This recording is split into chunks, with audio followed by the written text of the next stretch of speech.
La mayoría de las personas no fracasan porque les falta fuerza. Fracasan porque llevan demasiado tiempo creyendo que ya es tarde. Bienvenido a Psicovida. Si estás aquí, si este video ha llegado a ti hoy, quiero que sepas algo antes de que pase ni un minuto más. No es tarde, nunca lo fue. Pero lo que voy a contarte en los próximos minutos puede que cambie completamente la forma en que entiendes tu vida, tu cuerpo, tu mente y tus relaciones. No es una promesa vacía. Es algo que he visto ocurrir decenas, cientos de veces con personas que llegaban a mi consulta convencidas de que ya no tenía remedio lo que les pasaba. Y ahora bien, quiero plantearte algo que quizás nunca nadie te ha dicho con tanta claridad. Existe un momento en la vida, generalmente pasados los 45, los 50, los 60 años, en el que el cuerpo y la mente se detienen a mirarte y te dicen en silencio, casi susurrando, ¿y ahora qué? No es el final, es exactamente lo contrario. Es la invitación más poderosa que recibirás en toda tu existencia, pero casi nadie sabe responderla. Y eso tiene consecuencias devastadoras que la mayoría no ve venir hasta que ya las está viviendo. Hay algo que descubrí trabajando con pacientes durante más de 30 años y que me sigue sorprendiendo. El mayor enemigo de una persona madura no es la enfermedad, no es la soledad, no es el dinero. Es la costumbre de seguir siendo quien ya no quiere ser. Si te quedas conmigo hoy, te voy a acompañar en algo que va mucho más allá de lo que promete el título de este video. Porque la verdad es que ese título se queda corto. Lo que vas a descubrir aquí no solo te puede hacer irreconocible en una semana, te puede devolver una versión de ti mismo que creías haber perdido para siempre. Y te voy a decir cómo. Pero antes, si esto ya te está resonando, si ya estás sintiendo que este video puede ser importante para ti, te pido que hagas una sola cosa ahora mismo. Suscríbete, es gratis, no te quita nada y sí puede darte mucho. Ese botoncito es tu manera de decirte a ti mismo que sí quieres seguir recibiendo este tipo de contenido. Dale clic y continuemos. Hay una sensación que muchas personas de más de 45, 50, 60 años describen de manera casi idéntica cuando vienen a verme. No importa si vienen de España, de México, de Argentina o de cualquier otro lugar, la sensación es la misma y tiene una textura muy concreta. Es como despertarse por la mañana y mirarse al espejo sabiendo que ahí dentro, detrás de ese rostro que ya muestra el paso del tiempo, hay alguien que todavía no ha terminado de vivir. Alguien con ganas, con sueños quizás olvidados, con energía que siente que debería tener pero que no sabe dónde fue. Eso no es depresión, eso no es crisis, eso es una señal de que algo quieren hacer, algo quiere cambiar. Y el problema es que la mayoría de las personas cuando llegan a esa edad han aprendido tan bien a ignorar esas señales que ya ni las reconocen como lo que son. Las confunden con cansancio, con vejez, con conformismo. Y entonces hacen lo que saben hacer, aguantan, siguen adelante y cada día que pasa se sienten un poquito más lejos de quien querían ser. Te voy a hablar de algo que a lo largo de este video vas a entender completamente, algo que tiene que ver con lo que yo llamo el gran engaño de la madurez. Ese engaño dice que a partir de cierta edad ya no se puede cambiar, ya no se puede crecer, ya no se puede sorprender a uno mismo. Y es una mentira enorme y peligrosa que nos han metido tan adentro que ya ni la cuestionamos. Pero espera, porque hay algo más profundo aún que quiero revelarte más adelante en este video, algo que tiene que ver con por qué algunos cambios no duran y cómo hacer que los tuyos sí duren. Eso lo vamos a ver juntos. Sigue aquí. Lo que quiero que entiendas primero es esto. El cambio no empieza en el gimnasio, no empieza en una dieta, no empieza en levantarse más temprano ni en leer libros de autoayuda. El cambio empieza en un lugar mucho más íntimo, mucho más real, mucho más tuyo. Empieza en la decisión de dejar de aplazar quién quieres ser. Y esa decisión, esa pequeña y enorme decisión, es justamente lo que estás empezando a tomar ahora mismo, al elegir quedarte a escuchar esto. Quiero hablarte del cuerpo, porque hay algo que ocurre con el cuerpo después de los 50 que es absolutamente fascinante desde el punto de vista psicológico y que casi nadie explica con honestidad. La mayoría de las personas a partir de cierta edad empiezan a tratar su cuerpo como si fuera un inconveniente. Como si el cuerpo fuera ese vecino ruidoso que hace demasiado ruido por la mañana, o ese coche viejo que da problemas y que ya no vale la pena arreglar. Y esa actitud de abandono silencioso hacia el propio cuerpo, es una de las cosas que más daño hace a largo plazo. He visto en consulta a personas que llevan años durmiendo mal y lo aceptan como algo normal. Personas que se levantan con dolor de espalda cada mañana y lo dan por hecho. Personas que se miran al espejo y se dicen, para la edad que tengo, tampoco está tan mal, y con eso zanjan el asunto, como si esa frase fuera suficiente para sentirse bien con uno mismo. Pero hay algo que me interesa más que el cuerpo que ves en el espejo. Me interesa el cuerpo que sientes. Y aquí es donde empieza algo verdaderamente importante. El cuerpo humano tiene una capacidad de regeneración y de respuesta que muchas personas infravaloran profundamente. La ciencia lo ha demostrado una y otra vez. El músculo se puede construir a los 60 años. El cerebro puede crear nuevas conexiones neuronales a los 70. El sistema cardiovascular puede mejorar a cualquier edad con los estímulos adecuados. El cuerpo no tiene fecha de caducidad para el cambio. El cuerpo simplemente responde a lo que le das. ¿Y qué le estás dando tú ahora mismo? Seamos honestos. No para hacerte sentir mal, sino para darte el punto de partida real. Porque los cambios reales no empiezan desde la negación, sino desde la honestidad. Permíteme contarte algo que ocurre físicamente cuando decidimos comenzar a mover el cuerpo de manera consistente, aunque sea de manera suave y progresiva. En los primeros días, el cuerpo libera endorfinas. Eso ya lo sabe mucha gente. Pero lo que no se habla tanto es que esas endorfinas no solo producen bienestar físico, sino que activan circuitos emocionales muy específicos relacionados con la autoestima, con el sentido de agencia, con la sensación de ser alguien que hace cosas. Y esa sensación de ser alguien que hace cosas, que a priori puede sonar pequeña, es en realidad uno de los pilares más poderosos de la transformación personal. La pregunta no es qué ejercicio tienes que hacer. La pregunta es cómo empiezas a relacionarte con tu cuerpo como si fuera un aliado y no una carga. Una cosa concreta que te propongo es sencilla pero profunda. Durante los próximos 7 días, quiero que mires tu cuerpo al levantarte cada mañana y antes de decirle algo negativo, te detengas. Solo un segundo. Y le digas, aunque sea en voz baja, aunque te parezca raro, vamos a trabajar juntos hoy. No es magia, no es esoterismo, es neuroplasticidad básica. Le estás enviando a tu sistema nervioso un mensaje de colaboración en lugar de rechazo. Y eso cambia, de manera sutil pero real, la manera en que te mueves, la manera en que comes, la manera en que descansas. Y ahora, el movimiento. No te voy a decir que salgas a correr 1 hora si llevas 10 años sin hacer ejercicio. Eso sería contraproducente e innecesario.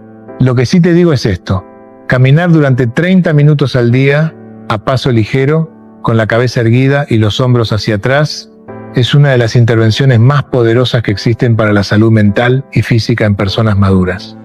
30 minutos. No hace falta más para empezar. Y si ya caminas, quizás es hora de añadir algo más. Un poco de resistencia, un poco de equilibrio, algo que le diga al cuerpo que todavía tienes planes con él.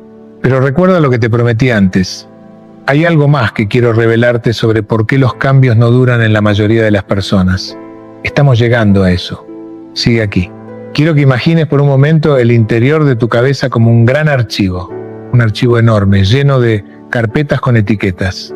Carpetas que dicen cosas como: yo no sirvo para eso, a mi edad eso ya no es para mí, así soy yo y así seré siempre. Total, ¿para qué intentarlo? ¿Las reconoces? La mayoría de nosotros las tenemos. Algunas las abrimos tan a menudo que ya ni nos damos cuenta de que lo hacemos. La psicología llama a esto creencias limitantes, pero yo prefiero llamarlas hábitos de pensamiento, porque eso es exactamente lo que son, hábitos. Y como todo hábito, pueden cambiarse. El cerebro, ese órgano prodigioso que tenemos entre las orejas, funciona de una manera que resulta a la vez fascinante e inconveniente. Prefiere lo conocido por encima de lo verdadero. Prefiere repetir lo que ya sabe hacer antes que aprender algo nuevo, porque lo nuevo consume más energía. Por eso el cambio se siente incómodo. Por eso cuando decides hacer algo diferente, algo en ti protesta. Ese algo no es tu intuición ni tu sabiduría, es la inercia, el peso de lo que siempre fue. Y aquí viene algo que cambia la perspectiva de manera radical. La incomodidad que sientes cuando intentas cambiar no es una señal de que vas por mal camino, es exactamente lo contrario. Es la señal de que estás yendo por el camino correcto. La incomodidad es el lenguaje del crecimiento. Tengo un recuerdo muy vívido de una paciente, voy a llamarla Marta, aunque ese no es su nombre real, una mujer de 58 años que llegó a mi consulta después de una vida entera dedicada a los demás, sus hijos, su marido, sus padres, siempre los demás. Y cuando sus hijos crecieron y se fueron, cuando su marido empezó a tener su propia vida de jubilado, cuando sus padres ya no estaban, Marta se miró y no supo quién era. Literalmente no sabía qué le gustaba, no sabía qué quería. Me dijo algo que nunca olvidaré. Creo que me gasté a mí misma sirviendo a los demás y ahora no sé qué me queda. La primera sesión no le di consejos, la dejé hablar. Y en algún momento de esa conversación, Marta dijo algo que ella misma no esperaba decir. Siempre quise pintar. Una pausa. De pequeña pintaba y era feliz. Otra pausa. Pero claro, eso ya no es para mí. Ahí está el mecanismo. Ese ya no es para mí, que aparece automáticamente, sin que nadie lo haya dicho en voz alta, sin que nadie le haya prohibido nada. Solo el hábito de pensar que las cosas buenas son para los demás o para otra época de la vida. Marta empezó a pintar. 3 meses después me trajo una de sus obras. No era perfecta técnicamente. Era algo mucho más importante. Era ella. Era alguien que había encontrado un pedazo de sí misma que creía perdido. Lo que quiero que te lleves de esta parte no es que tienes que pintar. Es que hay algo en ti. Algo que abandonaste o que pospusiste o que ni siquiera has permitido que nazca del todo, que todavía está esperando. Y la mente que repite lo que conoce te dirá que eso ya no tiene lugar en tu vida. No le creas. Una práctica concreta para esta semana. Dedica 15 minutos al día a escribir. No un diario en el sentido clásico. Simplemente esto. Cada mañana, antes de mirar el teléfono, antes de encender la televisión, antes de que el mundo te llene la cabeza con sus ruidos, escribe 3 cosas que quieres sentir ese día. No lo que tienes que hacer, no lo que otros esperan de ti, lo que tú quieres sentir. Puede ser tranquilidad, puede ser alegría, puede ser orgullo de ti mismo, puede ser conexión con alguien. Escríbelo y luego pregúntate qué puedes hacer hoy, aunque sea una pequeña cosa para sentir. Eso es diseñar tu día desde adentro hacia afuera.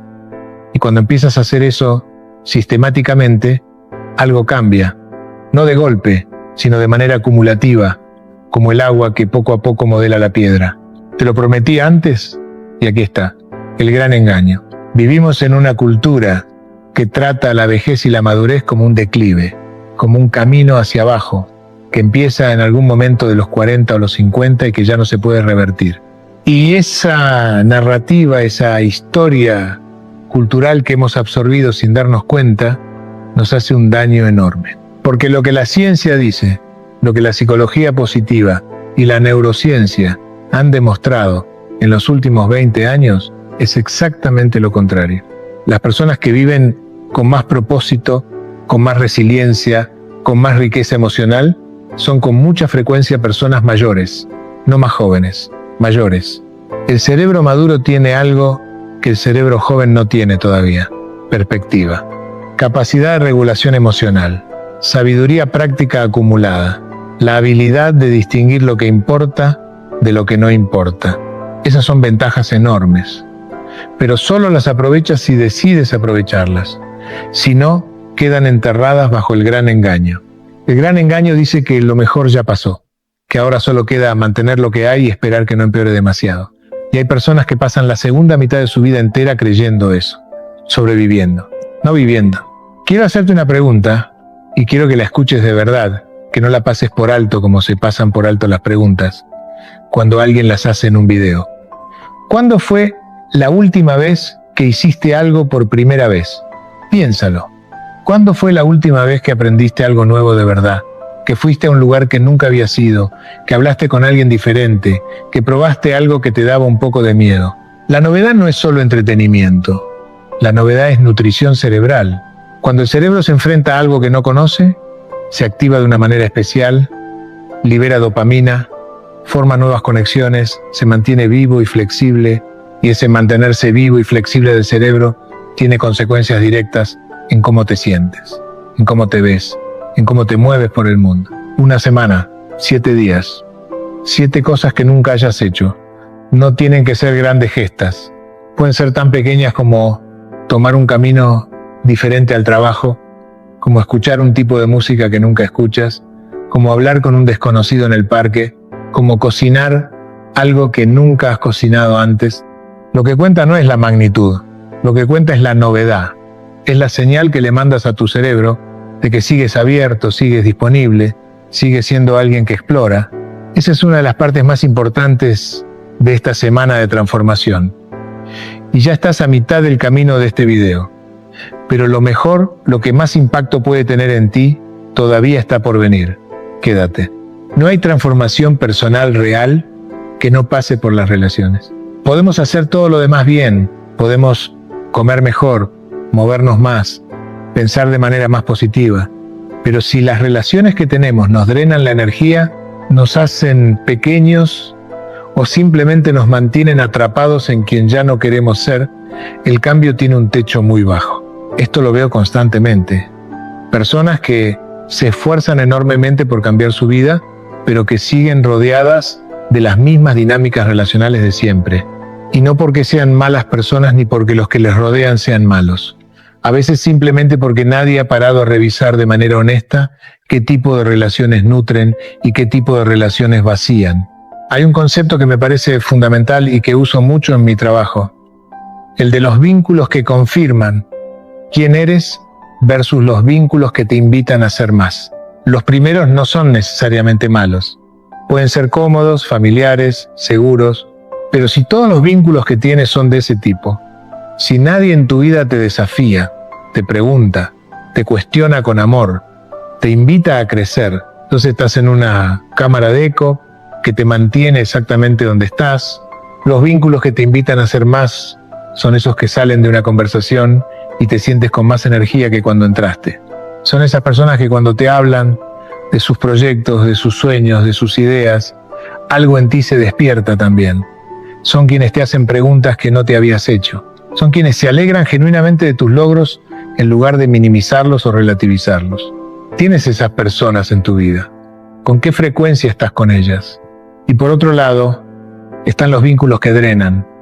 Y aquí quiero ser muy claro porque es un tema delicado. Hablar de vínculos que drenan no significa cortar con todo el mundo ni alejarse de quienes más quieres. Significa tomar conciencia de las dinámicas, significa preguntarse qué pasa en ciertas relaciones que siempre terminas sintiéndote menos, más cansado, más pequeño. Recuerdo a un paciente, lo llamaré Carlos, un hombre de 62 años, que llevaba décadas siendo el sostén emocional de su familia entera, el que siempre estaba disponible para todos, el que nunca decía que no, el que nunca pedía nada. Y un día, cuando finalmente su salud empezó a darle señales de alerta, Carlos llegó a mi consulta con una pregunta que guardaba dentro desde hacía años. ¿Por qué me siento tan solo si estoy siempre rodeado de gente? La respuesta que encontramos juntos fue dolorosa pero liberadora. Carlos no tenía relaciones de igual a igual, tenía relaciones de servicio. Se había convertido en un recurso para los demás y no en una persona con necesidades propias. Y ese tipo de vínculo, aunque parezca generoso, es en realidad una forma de invisibilidad. El primer paso para Carlos no fue alejarse de nadie, fue empezar a pedir, empezar a decir lo que necesitaba, empezar a aparecer en sus relaciones no solo como el que da, sino como el que también recibe. Y eso fue un proceso lento, incómodo a veces, pero profundamente transformador. ¿Qué puedes hacer esta semana en cuanto a tus relaciones? Una sola cosa. Identifica a una persona en tu vida con quien tengas una deuda de conexión genuina. Alguien con quien hace tiempo no tienes una conversación real, de las que duran y dejan huella, y llámala. No un mensaje, una llamada, o mejor aún, un encuentro en persona. Y en esa conversación, haz una pregunta que no sea rutinaria. Algo como, ¿cómo estás de verdad? O ¿qué es lo más importante para ti ahora mismo? Y escucha de verdad. Esas conversaciones, cuando ocurren de manera genuina, tienen un poder de transformación que no tiene ningún libro ni ningún video. Son el tejido de la vida real. Hay algo que muchas personas consideran secundario y que en realidad es absolutamente primario: el sueño, el descanso, la recuperación. Llevamos décadas en una cultura que glorifica el esfuerzo sin límites, que premia al que trabaja más horas, al que duerme menos, al que siempre está disponible, al que nunca se detiene. Y esa cultura nos ha hecho un daño neurológico y emocional del que todavía no terminamos de tomar conciencia. El cerebro humano necesita entre 7 y 9 horas de sueño para funcionar de manera óptima, no para estar bien, para funcionar óptimamente, para consolidar lo que aprendió durante el día, para limpiar los residuos metabólicos que se acumulan durante las horas de vigilia, para regular las emociones, para mantener la memoria, para sostener el sistema inmune. Cuando dormimos mal de manera crónica, y esto es algo que le ocurre con altísima frecuencia a personas de más de 50 años, por una combinación de factores hormonales, de hábitos y de ansiedad, lo que sucede no es solo que estamos cansados.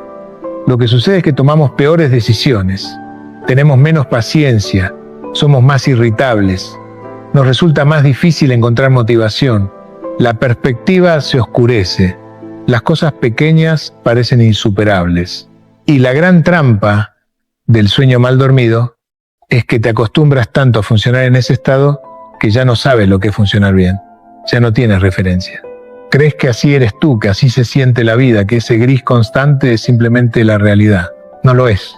Hay personas que después de mejorar radicalmente su calidad de sueño me dicen cosas como: es que parece que me cambiaron el cerebro, o no sé por qué nunca antes me preocupé de esto. Y cuando uno escucha eso en consulta, da una sensación muy particular de reconocimiento. Sí, eso es exactamente lo que pasa cuando el cerebro por fin recibe lo que necesitaba. ¿Qué puedes hacer esta semana para empezar? Lo primero es tan simple que resulta casi ridículo decirlo, pero muy poca gente lo hace.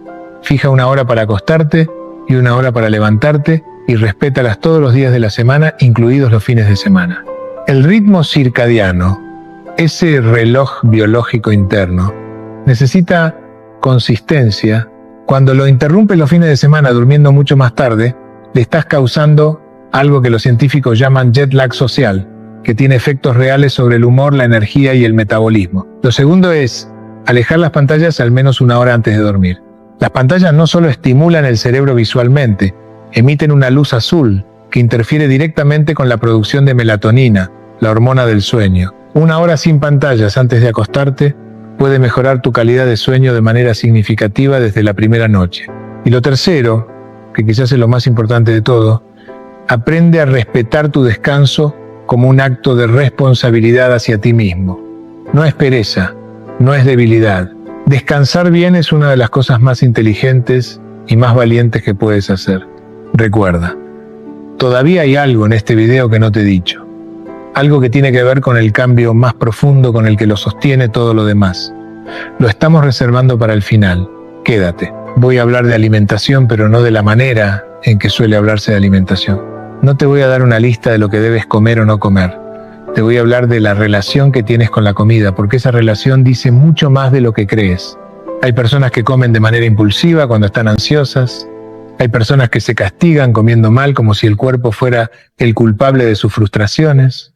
Hay personas que usan la comida como el único placer que se permiten, porque en todo lo demás se restringen tanto que la comida se convierte en el único momento del día en que se dan algo. Y hay personas que simplemente comen sin conciencia, sin presencia, mirando el teléfono o la televisión sin saber ni lo que están comiendo. Todo eso tiene raíces psicológicas. Todo eso tiene que ver con la manera en que nos relacionamos con nosotros mismos. Cuando la comida se convierte en un acto consciente, cuando le damos el valor que tiene como nutrición, como placer legítimo, como momento de cuidado hacia uno mismo, algo cambia en la relación con el propio cuerpo.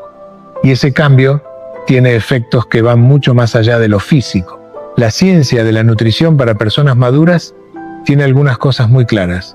Las proteínas son fundamentales para mantener la masa muscular que el cuerpo tiende a perder con los años. Los antioxidantes que están en las frutas y las verduras de colores intensos protegen el cerebro y el sistema cardiovascular. La hidratación adecuada tiene efectos directos sobre el humor y la concentración, y el azúcar refinada en exceso produce inflamación sistémica que está relacionada con una enorme variedad de problemas tanto físicos como mentales. Pero más allá de los nutrientes concretos, lo que más me interesa plantearte es esto: ¿desde qué lugar te alimentas? ¿Comes para premiarte o para castigarte? ¿Comes con presencia o en modo automático? ¿Cocinas para ti con el mismo cuidado que cocinarías para alguien a quien quieres? Esa última pregunta es la más poderosa de todas. Muchas personas que viven solas o que sienten que ya no tienen a quien cuidar, dejan de cocinar para sí mismas con cariño. Se conforman con lo primero que hay, con lo más rápido, con lo que no requiere esfuerzo. Y eso, aunque parezca un gesto pequeño, es un mensaje muy claro que se mandan a sí mismas: no merezco esfuerzo. El acto de prepararte una comida con ingredientes buenos, con tiempo, con cuidado, aunque estés solo, aunque sea un martes cualquiera, es un acto de amor propio de altísimo nivel. Es decirte: sí merezco esto. Esta semana, una sola cosa.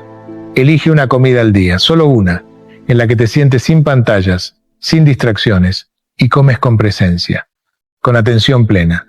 Nota los sabores, los colores, las texturas. Come despacio. Ese solo hábito, si lo sostienes, tiene efectos sobre tu digestión, sobre tu sensación de saciedad, sobre tu relación con la comida y sobre tu nivel de estrés. Hay una pregunta que cambió mi manera de trabajar con pacientes. Una pregunta que muchos terapeutas no hacen porque les da miedo la respuesta que pueden escuchar o porque no saben qué hacer con ella cuando aparece. La pregunta es esta: ¿para qué quieres cambiar? No cómo, no qué, ¿para qué? Porque la motivación superficial, la que dice quiero bajar de peso, o quiero tener más energía, o quiero sentirme mejor, no es lo suficientemente poderosa para sostener un cambio real a largo plazo. Esa motivación es útil para empezar, pero se agota. Se agota en cuanto aparece el primer obstáculo, la primera recaída, el primer día en que no tienes ganas. Lo que sostiene el cambio de verdad es el propósito. Y el propósito tiene que ver con algo más grande que tú mismo. Tiene que ver con ¿para qué quieres estar bien? ¿Con quién quieres ser para las personas que te importan? ¿Con qué quieres aportar todavía al mundo, a tu familia, a tu comunidad, a ti mismo?